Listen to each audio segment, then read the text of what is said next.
Okay, so one of the first things I want to take you through, because I think it will lay the foundation for accessing your core and pelvic floor throughout the rest of the demonstrations, is how I go about teaching people how to Kegel, right? And just a disclaimer, I'm not teaching you how to Kegel because I want you to sit around and Kegel endlessly. That's not it at all. In fact, I actually don't want you to sit around and Kegel unless that is advice that is given to you by a pelvic floor physical therapist, okay?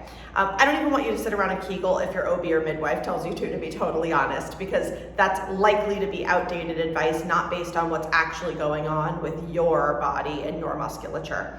But a Kegel is still a tool to understanding how you're using your pelvic floor. So for starters, I want to point out that many people think of a Kegel as being a squeeze of the vagina.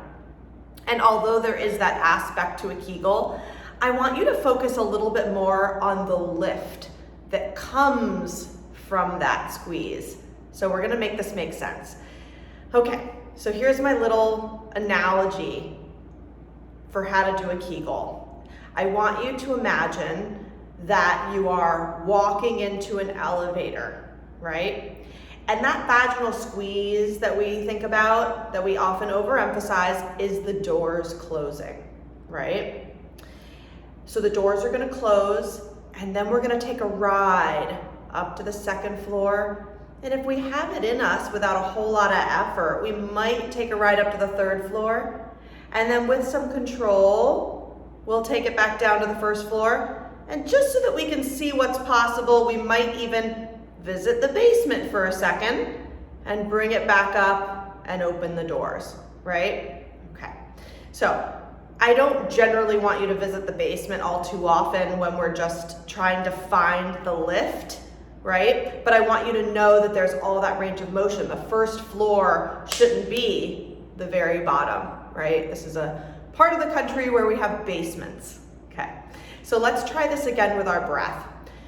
What we're gonna do is we're going to take a big inhale, and then on the exhale, we're gonna go ahead and close the elevator doors. So we're gonna do this together. Okay, so big inhale, exhale, close the elevator doors, take that ride up to the second floor. If you can, take that ride up a little bit more, and now gently lower back down to the first floor. And then visit the basement, right? And visiting the basement's a little like pooping or maybe giving birth, but like in a super gentle way. And then let it relax, so it should come back to the first floor, and let the doors open. I want you to do that on your own a few times and see if you can find that rhythm and see what that feels like for you. Because when we take it to the next step and we lay down on our backs and we try to see if we can access our core and pelvic floor, there's a little bit of that we're gonna use even as we move our limbs. On a final note, I know that I emphasized working on the exhale. That's not an absolute must. Not everybody needs to do that. I don't want you to get neurotic about one way of breathing, but I will say that the exhale gives us a little bit of an automatic turn on of the pelvic floor, so it can be a tool, right? But it's okay if you can do this the opposite way. On the inhale, okay, if you can do that, that's great.